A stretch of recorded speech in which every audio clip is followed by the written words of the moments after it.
గతంలో మనం అనేక మర్డర్ కేసులు చూసాం, అనేక హత్య కేసులు చూసాం. ఒక్కసారిగా జిల్లేలు కూడా హత్య కేసులో కొన్ని సంచలనమైన విషయాలు బయటకు వచ్చినాయి. ఒళ్ళు గగురుపరిచే విషయాలు కూడా బయటకు వచ్చినాయి.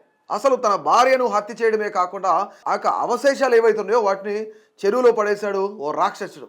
ఆ తర్వాత తనకేమీ తెలియదు అన్నట్లుగా భార్య వెంకటమాధవి కనిపించడం లేదని అత్త సుబ్బమ్మతో కలిసి పోలీసులకు ఫిర్యాదు చేశాడు. ఈ దారుణ ఘటన రంగారెడ్డి జిల్లా మీర్పేట పోలీస్ స్టేషన్ పరిధిలో జరిగింది. పోలీసుల దర్యాప్తులో అసలు విషయం బయటపడింది. గురుమూర్తికి 13 ఏళ్ల క్రితం వెంకటమాధవితో వివాహం జరిగింది. వీరికి 2 సంతానం. గురుమూర్తి గతంలో ఆర్మీలో పనిచేసి రిటైర్ అయ్యాడు. ప్రస్తుతం కాంచన్బాగ్లో సెక్యూరిటీ గార్డుగా పనిచేస్తున్నాడు. ఈ నెల 16న తన భార్య వెంకటమాధవి కనిపించడం లేదంటూ తన అత్త సుబ్బమ్మతో కలిసి గురుమూర్తి మీర్పేట పోలీసులకు ఫిర్యాదు చేశాడు. ఇక భార్య భర్తల మధ్య గొడవలు రావడం అనేవి ఉన్నాయని తెలుసుకున్న పోలీసులు గురుమూర్తిని అదుపులోకి తీసుకున్నారు. తమదైన శైలిలో పోలీసులు విచారణ చేయగా షాకింగ్ నిజాలు వెలుగులోకి వచ్చాయి. తానే భార్యను హత్య చేశానని గురుమూర్తి ఒప్పుకున్నాడు.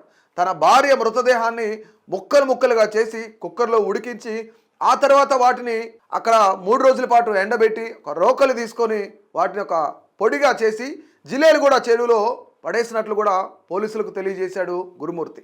భార్య మీద అనుమానం ఉన్న గురుమూర్తి భార్యను చంపాలనే నెపంతోనే సంక్రాంతి సెలవుల పేరుతో పిల్లల్ని అత్తగారింటికి పంపాడు గురుమూర్తి. ఇక 15వ తేదీ వాళ్ళిద్దరి మధ్య గొడవ జరిగింది. 16వ తేదీ తన దగ్గర ఉన్న కత్తితో వెంకటమాధవిని పొడవడం, దాని తర్వాత అక్కడే ఉన్న రాడ్ తీసుకొని తలపై గట్టిగా మోదడంతో వెంకటమాధవి చనిపోయింది.